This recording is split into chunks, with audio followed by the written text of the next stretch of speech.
manejás todo el tema bastante bien de informática, entonces yo te voy a tener como referente para cualquier cosa que me cueste hacer, que no me pueda comunicar con tus compañeros, te lo voy a decir a vos, después pasame tu número o algo, y a través tuyo, yo cualquier problema que me surja con informática o comunicación, tengo que tener ese referente, si estás de acuerdo.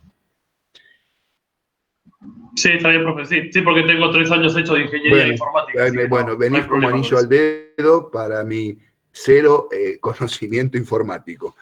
Pero esto es que el grupo sea operativo, ¿está bien?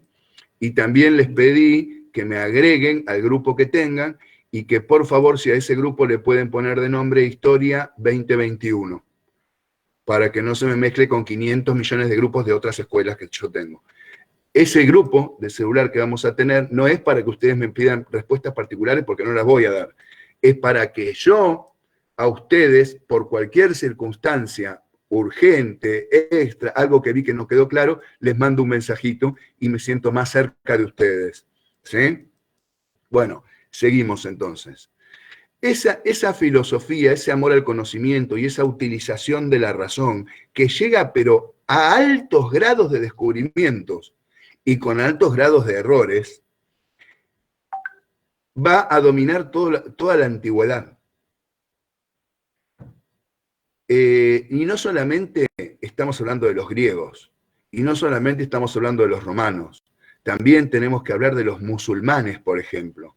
Los turcos han logrado desarrollos utilizando la razón, sin experimentar, pero increíbles. Les recomiendo, si pueden ver, por ejemplo, la película Ágora, que es la vida de Hipatia, de Alejandría, donde ahí van a tener, pero tantas cosas para disfrutar.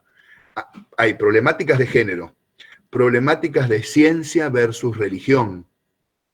Hay problemáticas de religión y poder, porque aparece el cristianismo que de perseguido pasa a transformarse en la Iglesia Católica.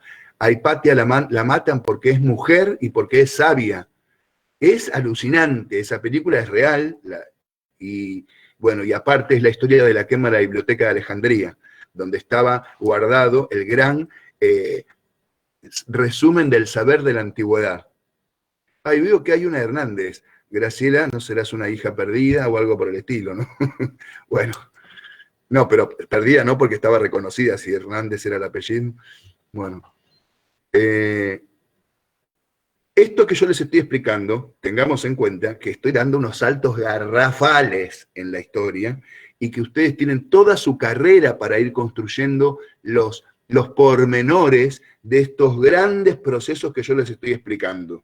A medida que ustedes avancen en su carrera y tengan distintas materias, van a ir pudiendo encajar esas cositas menores en estas grandes estructuras mayores que yo soy la que les estoy dando. Pero todo esto es para ir llevándolos al ámbito de estudiantes terciarios que se van a manejar en el mundo de la ciencia y que tienen que tener este paradigma mental de la ciencia y que tienen que poder empezar a manejar una jerga lingüística y unas categorías de pensamiento propias de un profesional, que encima va a ser formador. Y que el límite que van a tener no existe, porque ustedes pueden ser formador de formadores, pueden ser profesores de profesorado, pueden ir a la universidad y hacer licenciaturas posteriormente a esto. Tenemos que formarnos con máxima excelencia, pero como decisión personal, no como si el instituto es bueno o malo. Yo decido formarme en calidad de excelencia y no ponerme límites.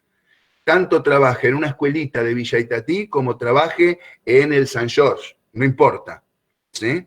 Entonces, esto se lo voy sugiriendo porque cuando se presentan a los exámenes, yo les quiero impartir que no vengan miedosos, que no vengan como pollitos mojados, asustadizos. Ay, yo no sé si...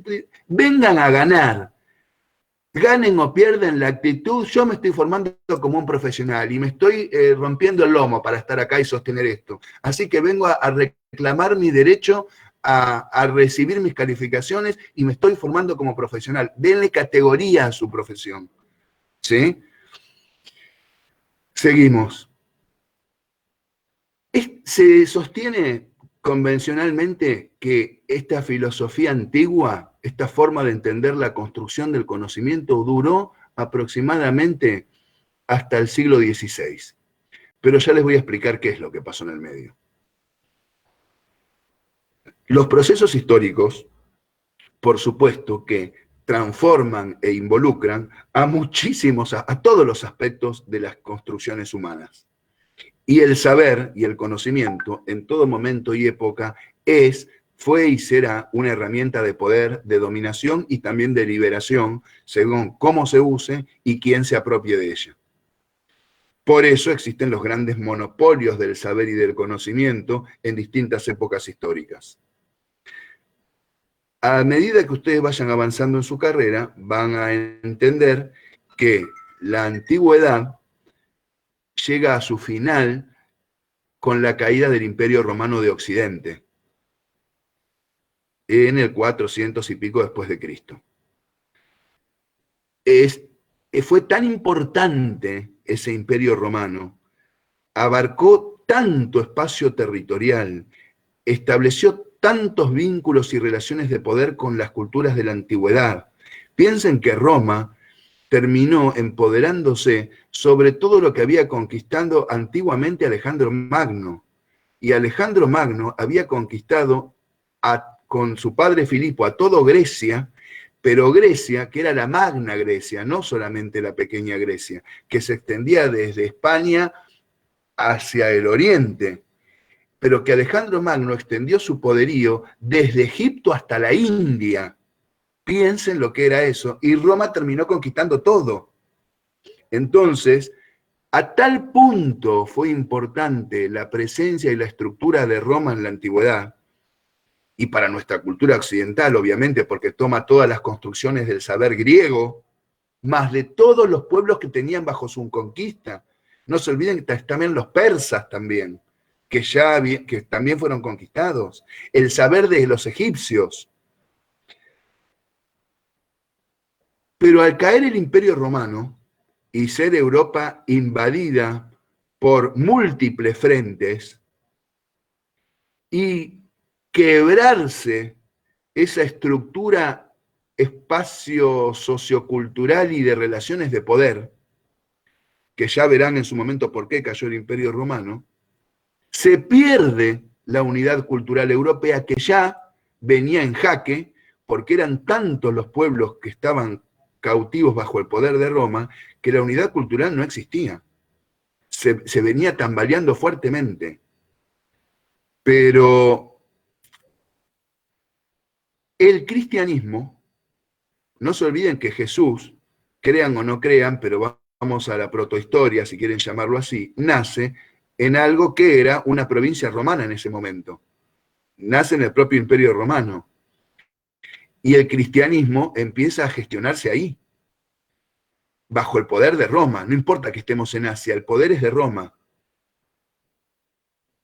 Y el cristianismo, crean en lo que quieran creer, pero no hubo forma de destruirlo, porque el cristiano estaba tan convencido en que si vos morías por defender tu principio de fe, ibas a otra vida donde no iba a haber más esclavitud, ni dolor, ni tristeza, ni enfermedad, porque esa era la promesa que Jesús le había dado a su gente, que ni siquiera la amenaza de la muerte asustaba a los cristianos. Por eso los cristianos a sus hijos se los hacían comer como festival del domingo en el anfiteatro y no importaba, porque ellos se iban a otra vida mejor. Piensen lo que era la vida del pobre en Roma, porque el cristianismo no fue una religión de ricos, germinó entre los pobres, les dio una esperanza de vida, de otra vida distinta, no importa, pero esa iba a ser una vida de felicidad, una ilusión que no tenían. Entonces, a pesar de los tantos años de persecución del cristianismo, antes de la caída del Imperio Romano, ya los emperadores se habían dado cuenta que era inútil, porque hasta los mismos soldados del Imperio Romano, todos se iban transformando al cristianismo. Entonces, frente a la crisis de identidad cultural, se dieron cuenta que lo único que podía transformarse en el eje vertebrador y unificador del Imperio Romano, que se caía a pedazos, el de Occidente, porque el de Oriente duró 1000 años más, era el cristianismo. Pero claro, el cristianismo con sus principios se oponía a los principios del Imperio Romano. Por eso es que los asesores del emperador y de los sacerdotes hicieron una especie de reestructuración del cristianismo, y en ese concilio es que se conforma lo que después va a ser la Iglesia Católica Apostólica Romana, que sí se va a adecuar a los principios del imperio, que sí mete la sabiduría aristotélica, que era sostenida en alta estima en ese momento. Ya la religión deja de ser una religión de pobres, porque ya pasa a ser la religión oficial del Estado. Entonces aparece el catolicismo como la religión oficial. Perdón, profe, ¿es el Concilio de Trento ese? Es el concilio. A ver, acá hay algún alumno que sé que tiene muy claro lo del todo esto. Lo de la oficialización del cristianismo. ¿Alguno de ustedes es?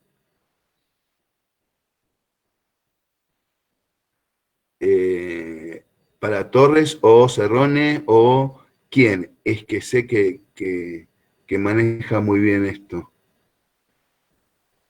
Bueno, no importa. La cosa que en este concilio de perseguidos pasan a ser oficializados. Y viene la caída del imperio. O sea, en realidad son oficializados ¿cómo se llama? Cuando Constantino llega al poder. Exactamente. En realidad porque no le quedaba otra, porque creo que, si no me equivoco, creo que la madre, Elena, fue una de las que se volvió al cristianismo y le quedó otra cosa que oficializarlo. Miren, históricamente aparece que hubo una revelación divina y que ante esa revelación divina, no, es como que dijo, no, a mí Dios mismo me lo dijo, que por qué sigo persiguiendo a los cristianos. Pero en realidad fue un movimiento de ingeniería social. ¿Entienden? Bueno, acá lo importante es que cae el Imperio Romano y al caer esa estructura tan fuerte, los historiadores convencionalmente consideran que ahí termina la antigüedad. La caída del Imperio Romano de Occidente marca el surgimiento de una nueva etapa histórica a la que se la conoce con el nombre de Edad Media.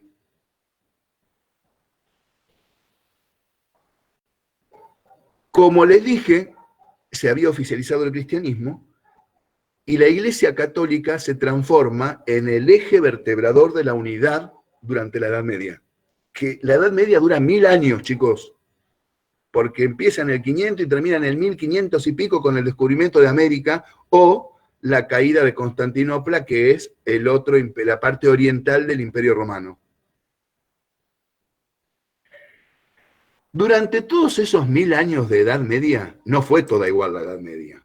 Está la Alta Edad Media, la Baja Edad Media, el feudalismo, hay muchísimas transformaciones, pero hay una constante. La Iglesia es altamente poderosa. Se transforma en el monopolio exclusivista del saber, en el reservorio del saber acumulado de la humanidad. Lo protege, lo aparta y se hace casi ocultista, porque no comparte ese saber. Ese saber pasa a ser de la élite sacerdotal, porque ni siquiera los reyes sabían esas cosas. Ahí les aconsejo otra película que es El nombre de la rosa. El nombre de la rosa, excelente película del libro del autor Humberto Eco, que es espectacular porque se ve claramente el control sobre el conocimiento.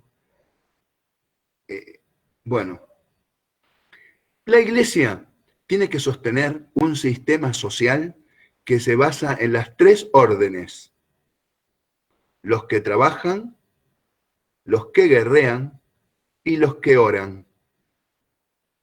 Los trabajadores son prácticamente esclavos de la gleba.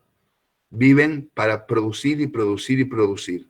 Los que guerrean son los guerreros nobles, que conquistan y amplían el espacio y están contra el hereje y contra los invasores. Y los que oran para la salvación de la humanidad no trabajan, no pagan impuestos, no hacen nada, pero oran para la salvación de la humanidad y los mantiene la nobleza. Esa teoría de las tres órdenes era de origen divino. ¿Quién le iba a cuestionar si Dios la dispuso?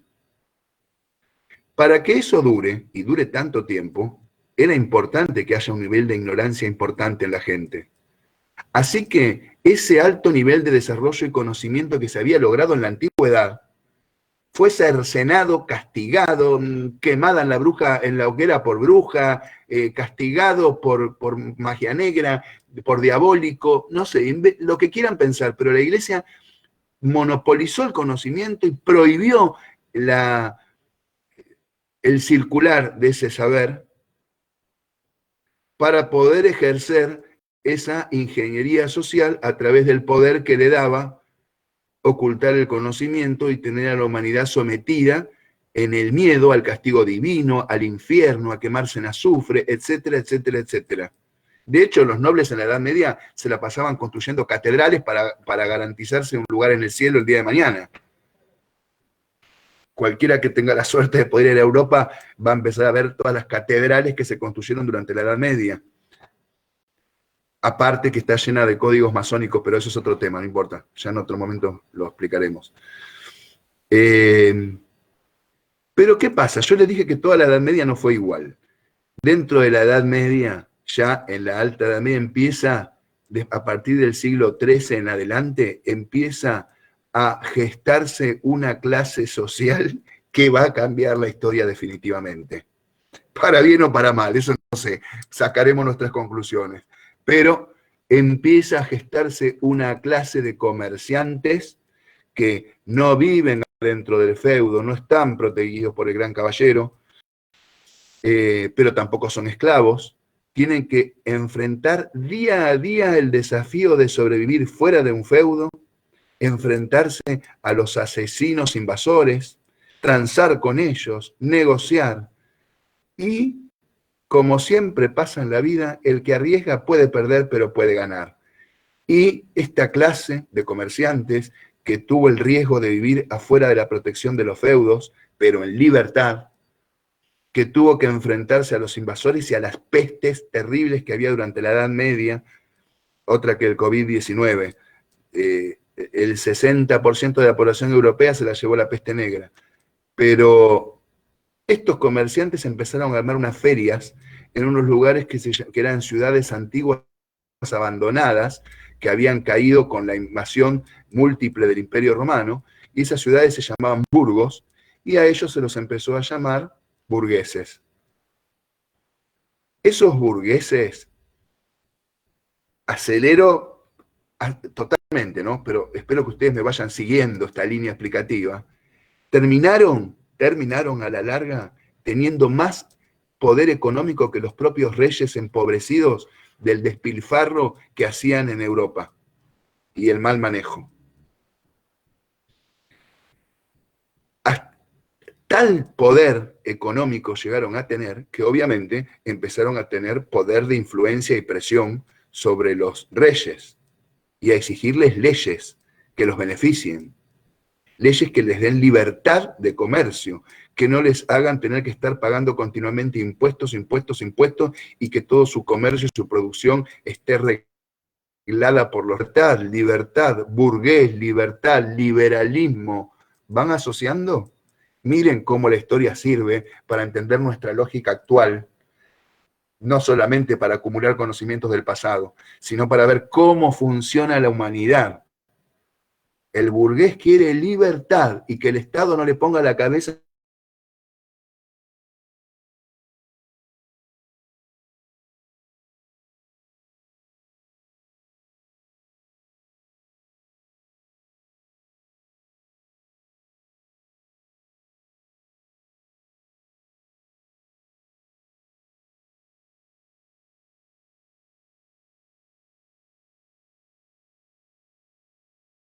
pero eso no le servía para nada al burgués. Tenía más guita que el propio rey, pero no podía tener poder político porque Dios no lo había elegido. ¿Entienden?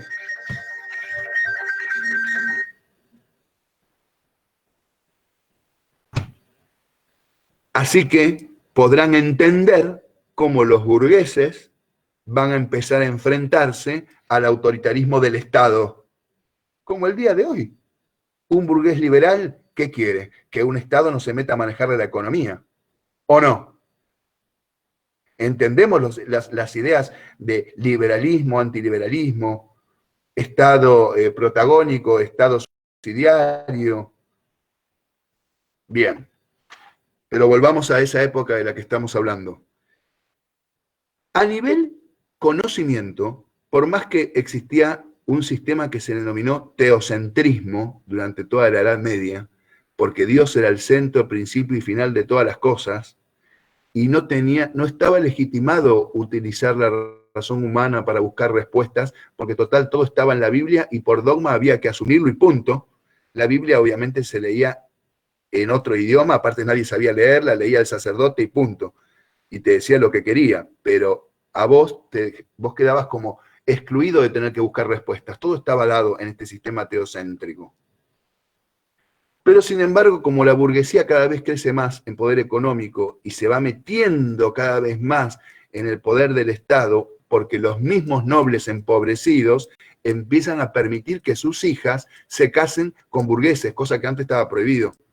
Así que, aunque sea de refilón, pero se van metiendo en el poder del Estado, porque en definitiva el Estado necesita plata, la corona sola no hace nada.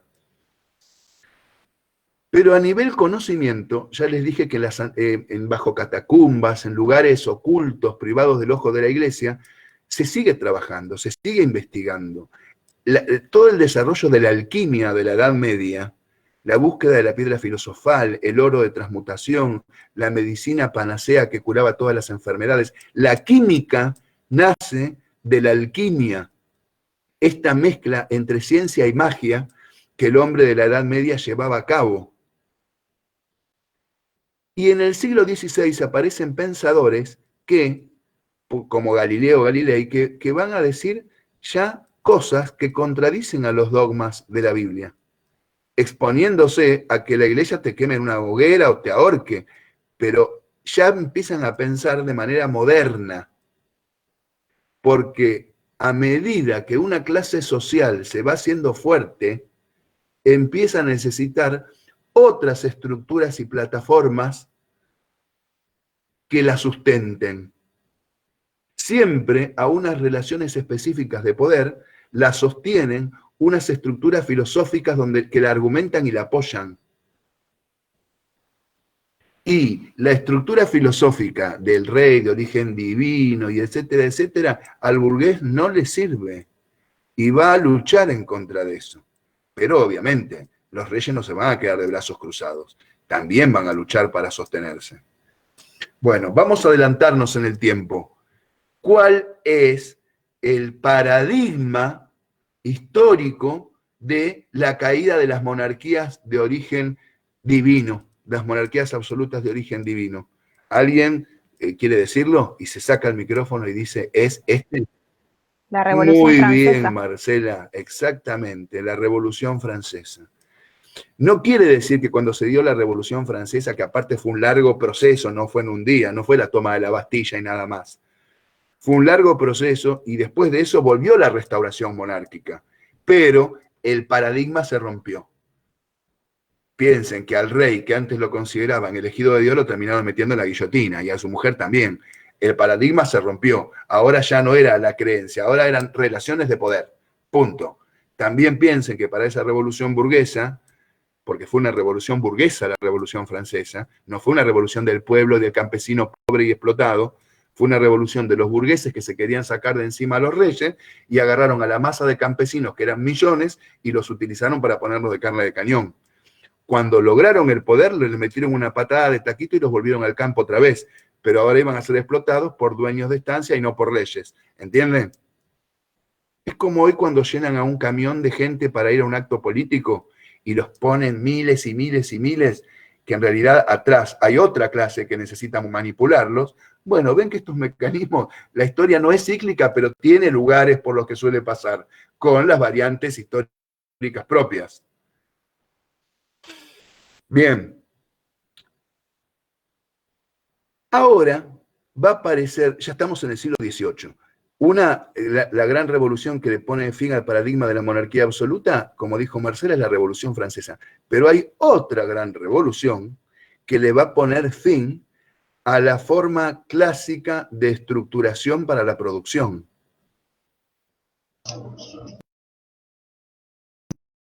La revolución industrial. Guillermo, muy bien, la revolución industrial. La revolución industrial no es solamente el cambio de la mano de obra artesanal a la máquina. Muy por el contrario, es lo económico, subyace a todas las manifestaciones humanas.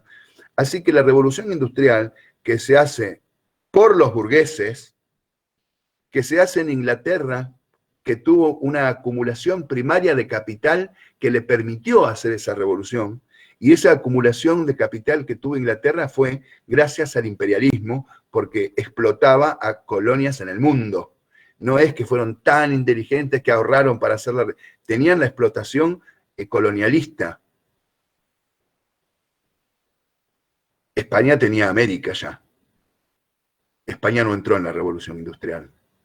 Pero Inglaterra, después Alemania, después Francia, sí se fueron sumando y se iban transformando en el paradigma del nuevo mundo industrializado.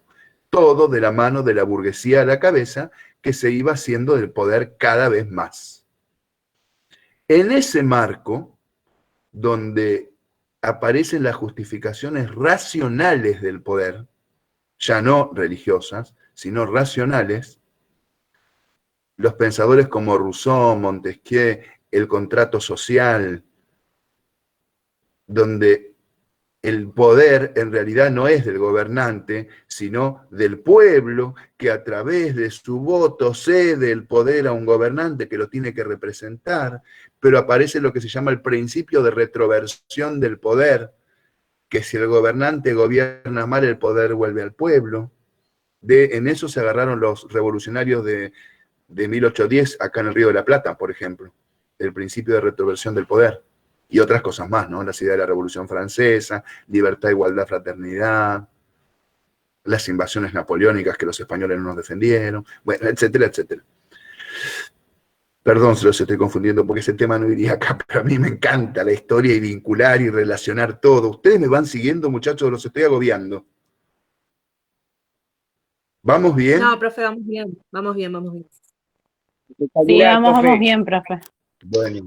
Joya, Profe, ahí empieza el proletariado obrero. Muy bien, profe. Muchas gracias. Algo me preguntaron de los obreros, pero no entendí bien la pregunta, pero creo que es esta. Si ahí empieza la lucha y la organización obrera, sí. Porque en el capitalismo, se está originando el capitalismo ahí, lo que pasa es que es un sistema que, para la producción y un sistema de vida y político y social de clases sociales. Básicamente la burguesía industrial, gracias María Laura, básicamente la burguesía industrial y el proletariado por el otro. El proletariado es el antiguo campesino que ahora se tiene que trasladar a las ciudades, a este nuevo paradigma que es la fábrica, en condiciones inhumanas, contaminantes, con sueldos miserables, cuasi un esclavo. Entonces, obviamente que con los años se empieza a organizar, empiezan a surgir ideas contrarias al capitalismo, como el comunismo. Pero bueno, no me quiero ir por todos esos lados. A mí lo que me interesa es que vayan entendiendo el contexto histórico para entender que yo que les dije antes, que todo sistema de relaciones de poder necesita una plataforma filosófica que lo sostenga abajo. Y la plataforma filosófica que va a sostener a todo este sistema es ya nunca más el miedo a lo religioso, ya nunca más las explicaciones de especulaciones filosóficas ni relacionadas con el mito. Nace la ciencia moderna como legitimadora de la verdad. Profe, y el positivismo, ¿no? Exactamente, exactamente.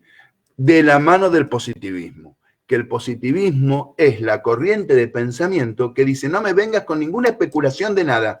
Todo lo que se ve, se comprueba, se mide en un laboratorio, eso es verdad. Lo único que legitima la verdad positiva es aquella medible, mensurable, experimentable, reproducible y predecible en laboratorio. Todo otra cosa que me digas es una especulación filosófica que no tiene peso de valor de ciencia ni de verdad.